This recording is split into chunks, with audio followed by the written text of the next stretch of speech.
Salut les jeunes cyclistes dynamiques. Pour 2023, j'ai rejoint le Team All Cycle Madar. Je vous emmène aujourd'hui pour ma première course avec ma nouvelle team. Allez, c'est parti.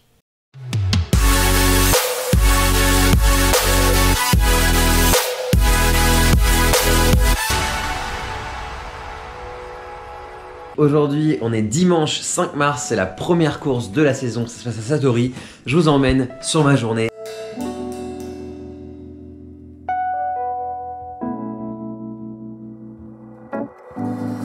Ce que je vais faire maintenant, c'est qu'il est, il est 11 h. Du coup, il faut que j'ai fini de manger d'ici une demi-heure. Donc, ce que je vais faire, c'est que je vais me lancer dans la bouffe, hein, évidemment. Donc, en course, souvent, ce que je fais, c'est que je vais manger des choses qui sont sans fibres, sans résidus. Le but étant de ne pas avoir de trucs dans le ventre pour pas avoir envie de chier sur le vélo. Et surtout pas avoir de poids pour rien. Enfin c'est un peu con mais je pense que ça m'aide de pas bouffer de légumes les jours de course. En tout cas moi j'y crois donc j'en mange pas. On va bouffer surtout soit du riz soit des pâtes, donc je vais décider au dernier moment. Peut-être bien faire des spaghettis parce que j'ai envie. Et avec ça je vais bouffer sûrement des œufs. Parce que les œufs c'est bien, bonne source de protéines, tout ça, œufs, pâtes. Ça marche bien souvent sur les jours de course. Et pas de légumes alors que je mange en général toujours des légumes. Voilà, donc ça sera œufs, pâtes sans légumes. Bon, du coup c'est bon, le repas que je me fais il est un peu fruste comme on dit, puisqu'il n'y a que des pâtes et des œufs. Bon j'ai quand même mis du paprika fumé dessus. Oui, qu'est-ce qu'il y a Ernest? Il proteste, il veut être dans la vidéo. Si j'ai fini d'ici 13 minutes, normalement ce sera bon, il sera 11 h 30 et après on se préparera pour partir vers 12h45. Alors je suis presque prêt à y aller et puis on n'a plus qu'à attendre Javier qui va m'amener à la course. Comme ça on pourra se pré-briefer pour la course avant de rejoindre les gars du club et le DS. Et voilà. Coucou. Ça va? Attends, je vais rentrer tout ça dans la voiture, on parlera dedans. Ah, gros empilement de vélo. Ah putain, on a 6 paires de... Enfin... 3 roues. Non. On a 2, 3... 7 roues je crois qu'on a. Ouais parce qu'il y a la mienne en plus. Ouais, Bah le truc c'est que l'important c'est pas que ce soit bien rangé, c'est qu'on arrive à tout faire. On arrive à tout faire rentrer. Du coup, on est bientôt parti pour la course. La course départ 14 h 30, on a rendez-vous à 13 h 30. Il est officiellement midi. Bon, tu confirmes c'est là hein. 46, ouais c'est Nexter. Ouais voilà. C'est là je crois. Circuit de Val d'Or. Alors, cette journée du dimanche, comment ça se passe? Écoute, pas de beurre hein. Pas de beurre? Ouais, comment pas de beurre jambon, un œuf cuit et ah voilà. Oui, je crois que t'avais dit t'as pas mis de beurre dans... Ah si, pas de beurre. Pas de beurre. Ouais pareil, j'ai mangé des œufs et des pâtes, c'est voilà. Un peu... Et après c'est fini hein, ce matin. Je sais pas si toi aussi ça te fait ça, mais moi ça me tétanise un peu la course. Genre je peux rien faire d'autre que de penser à la course quand c'est dimanche. Si, la course. Ouais voilà, moi j'y suis allé 3 fois aussi. C'est vraiment c'est vraiment non, mais... la définition de se fier dessus quoi. J'ai fait mon sac 3 fois quoi. J'ai tout sorti 3 fois, j'ai tout rentré 3 fois. Bon là on arrive, le circuit, le parcours pour revenir il est fléché. Il y a des flèches roses là comme ça qui indiquent là où il faut aller. Il est 13 h 11. On a un petit peu d'avance sur l'heure dite, mais c'est pas plus mal. On aura le temps de se préparer un peu, pour les changements ça ira, de voir le parcours, tout ça. Et on arrive là. C'est effectivement il fabrique des tanks ici. Ils testent des tanks. Ah il y en a un d'ailleurs là. Du coup c'est là qu'on fait la course Satori. Il y en a très souvent sur le calendrier francilien. Là c'est la première de l'année, il y en aura sûrement 2. Et on espère que ça va vous plaire quoi.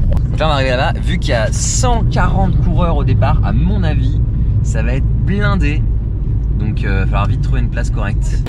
Bon c'est bon, j'ai mon dossard, sur cette course je serai dossard 23. J'ai souvent ce dossard en fait, je me suis rendu compte. Ça m'arrive souvent d'avoir ce dossard là. Du coup, on va y rejoindre le reste de la team. Je vais rentrer un peu tout le monde. Hey, hey. Voilà, Javier vous le connaissez. Ça c'est Bruno. Salut Bruno. Bonjour. Bruno. Ça c'est Louis. Salut Louis. Et là, c'est Baptiste. Vous voyez mon bronzage ou pas? Eh, tu sais que je vois que je reviens du Maroc. Tu reviens du Maroc, il est chaud. Il manque juste Pierre et Sébastien qui sont genre pas loin, mais ils vont arriver. Et voilà Sébastien, salut. Et le dernier qui manque, c'était Pierre. Pierre.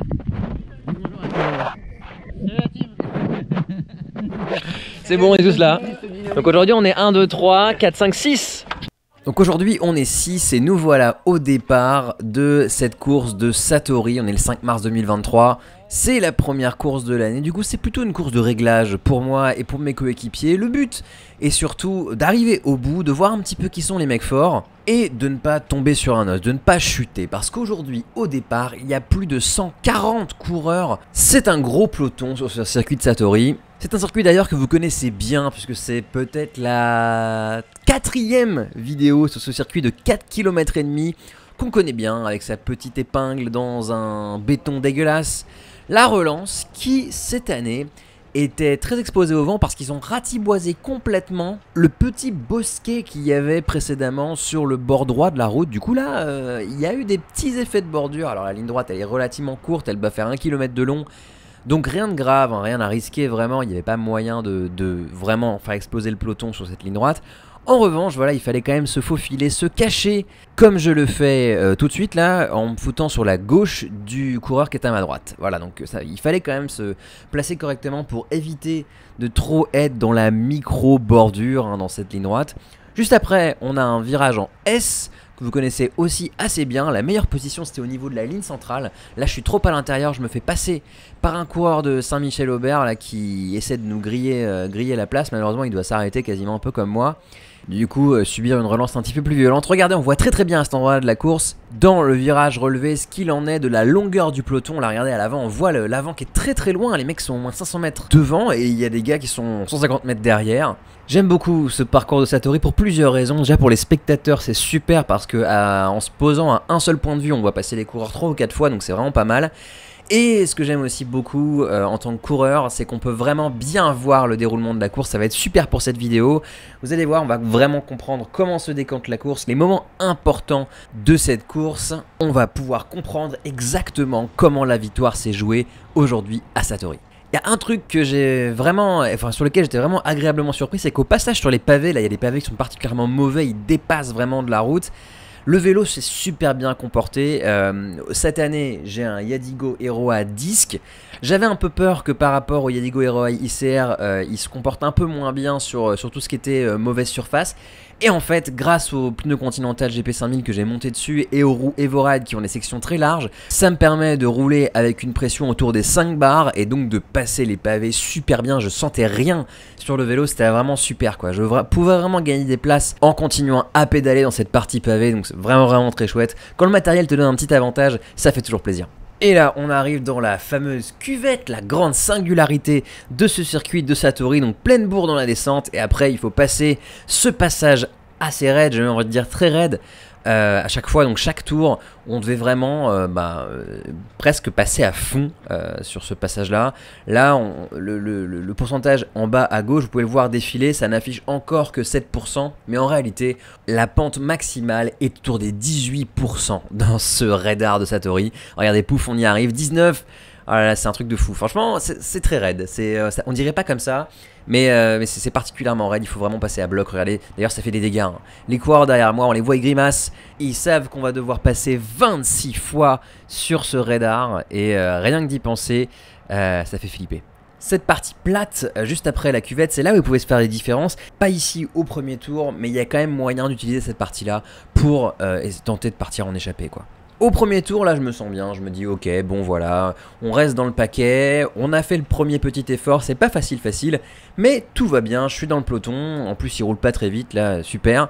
Malheureusement, il va y avoir un petit effet accordéon, vous allez voir, il va y avoir un peu de fébrilité, c'est une ambiance qui favorise les contacts, qui favorise les petits coups de frein par-ci par-là, les gestes un petit peu brusques, et ça donne des saloperies de chute à la con. Attention, désolé mec. Ça va les gars? Voilà, première course, première chute au bout de 4 km. C'est un classique, hein. Je veux dire, il y a beaucoup de monde sur la route, il y a beaucoup de coureurs, il y a beaucoup de tension, beaucoup d'envie de bien faire aussi. Et évidemment, ça cause ce type de chute. Là, bon, c'était vraiment sur une partie où il n'y avait pas trop d'enjeux, donc c'est très dommage. C'est vraiment juste une sorte d'empilement accordéon qui s'est produit. Moi, je me trouvais juste derrière, j'ai heureusement pu éviter, au même titre que Sébastien qui était juste devant moi, qui a évité la chute, mais qui a dû mettre pied à terre quand même. Et là, évidemment, le peloton, il s'est un peu barré, donc il faut remonter, et il faut remonter intelligemment. On est au début de la course, ça sert à rien de mettre des cartouches, on va laisser les autres travailler pour nous. Donc là, vraiment, je prends cette année 2023 comme une année où je ne vais pas m'affoler, où je vais me dire, laissons les autres faire. Laissons les autres faire, je veux dire, on va revenir. Au pire, si jamais j'ai vraiment besoin de bouger, je le ferai, mais je ne vais pas le faire avant d'avoir épuisé toutes les ressources possibles autour de moi.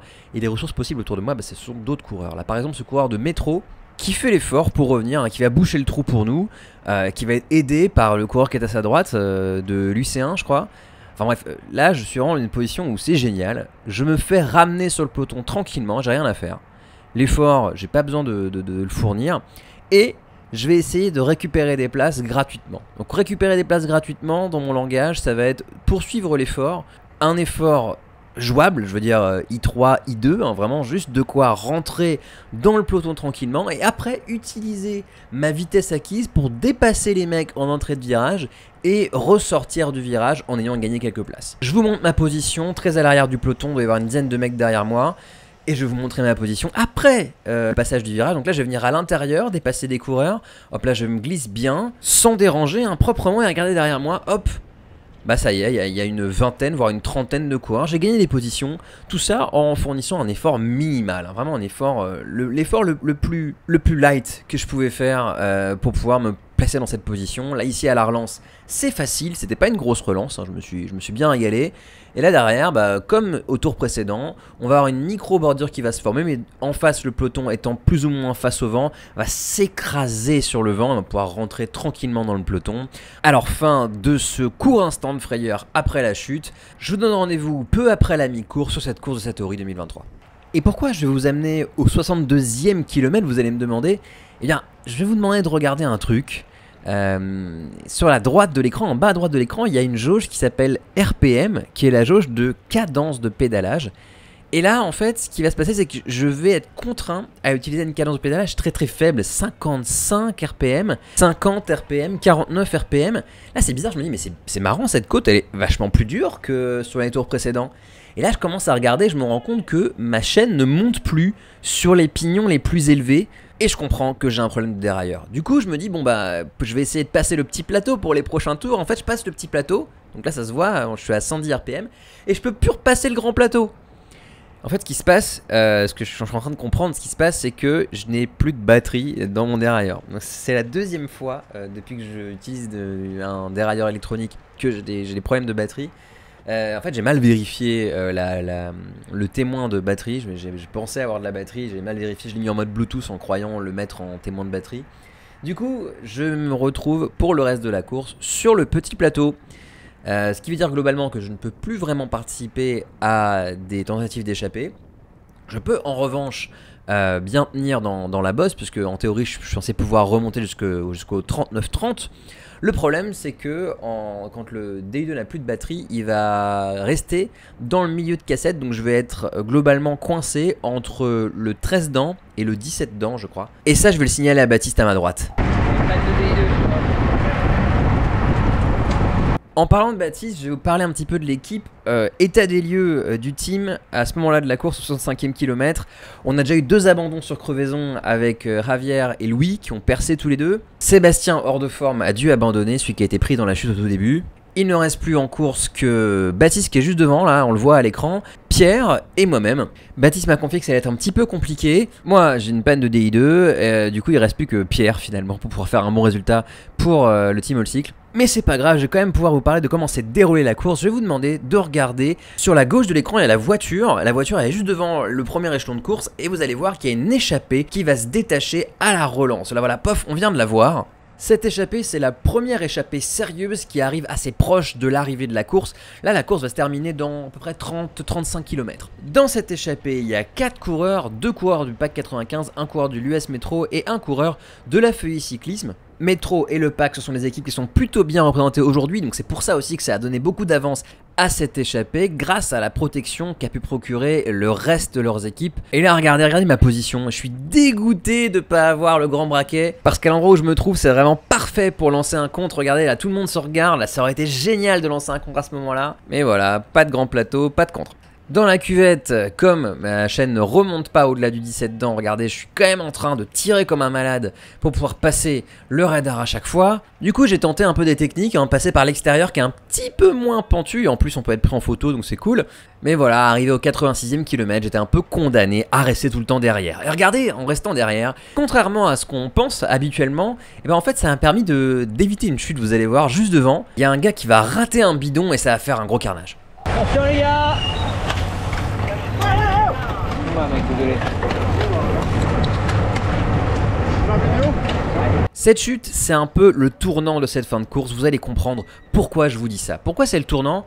Parce que à l'instant où cette chute se produit, l'échappée, qui a grossi en nombre, dispose d'une 50aine de secondes d'avance. On va la voir passer sur la gauche de l'écran, regardez. Ils sont à présent 6, ils ont reçu 2 coureurs en renfort. Il y a toujours 2 packs 95 et 1 métro. On aurait pu penser que cette échappée serait la bonne, mais regardez à l'entrée du 7e tour, l'avant du peloton est en train de s'étendre. Regardez sur la droite de l'écran, on les voit. Les coureurs qui forment l'avant-garde du peloton vont vraiment faire accélérer les choses. Moi, là où je me trouve, je vois pas grand-chose, je peux pas vraiment participer et je subis relativement peu parce que je fais partie du groupe, mais c'est là, ici même, que va partir le contre victorieux. Regardez, paf, ils sont tous là. Un groupe d'une petite dizaine de coureurs avec à l'intérieur des grosses machines comme Ryan Boulawat ou Guy Gouville par exemple, des coureurs de Chalette. Enfin, globalement, voilà, ce groupe-là, quand il est sorti, les mecs ont dit, écoutez, on va gagner la course. On va gagner la course, on vous fera pas de quartier.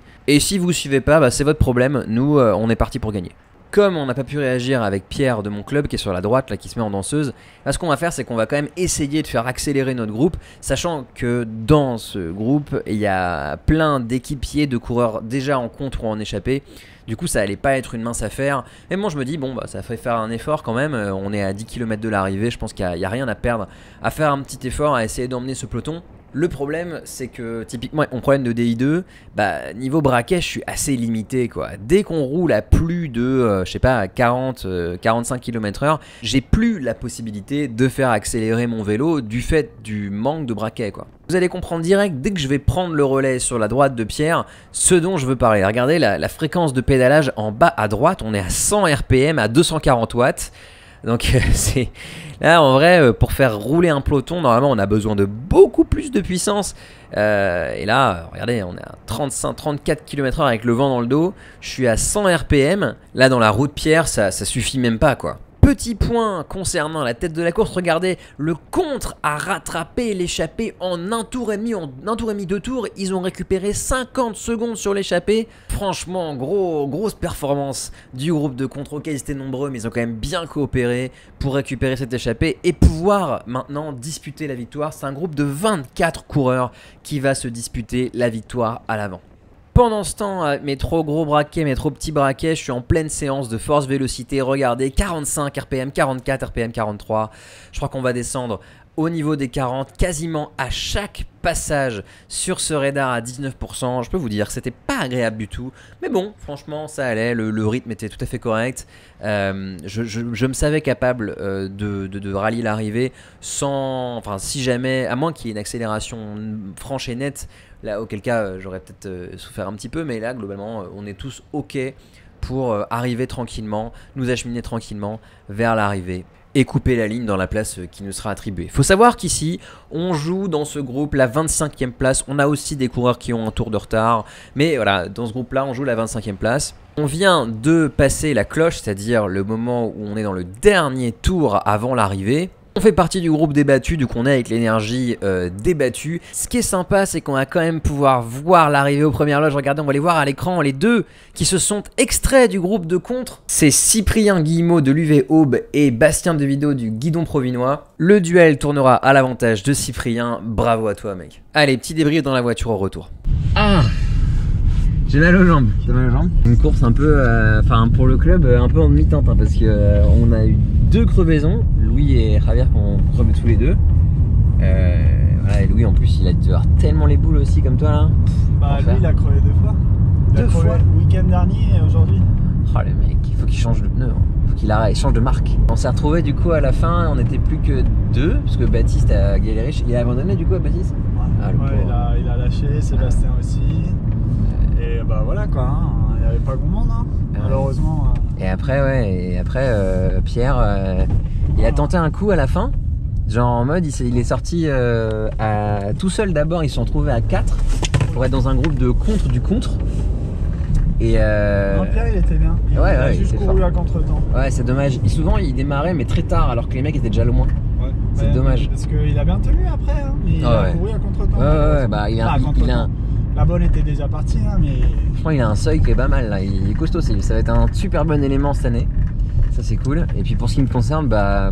Encore une fois, plein de DI2, mais quel bolos quoi. J'aurais dû le charger. En plus, j'ai dit à Marie, il faut que je charge, mais tu sais, il faut que je monte mon vélo chez moi. Parce qu'il n'y a pas d'électricité dans la cave.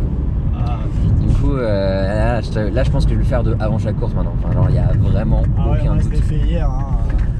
C'est vraiment ce qui con. m'énerve, c'est tu nettoies ton vélo, tu fais tout, tu regardes tes pneus, tu dégraisses ta chaîne, enfin t'enlèves le wax, tu remets le wax. Et après, tu crèves un putain de boyau. Et bon courage. Ouais, mais en plus là, t'as pas tout rendu à Satori, c'est 4 km. Le mec il dépasse alors. En fait, après j'ai voulu faire le drapeau avec le peloton. Ouais. Et ils t'ont demandé de descendre, non? Et j'étais le seul du peloton, j'étais le seul des crevés qui a été rappelé par les arbitres. Bon, bah bilan pas ouf pour l'équipe. Non, mais partie remise. Mais ouais, mais voilà, dimanche pro, à moins qu'il fasse très mauvais temps, normalement on peut essayer de faire un truc. Voilà, c'est ça que j'ai envie de dire. Ben, on se voit la semaine prochaine pour la suite des aventures du Team All Six sur les courses. Espérons qu'on débarque avec un peu plus d'assertivité la prochaine fois. Allez, ciao.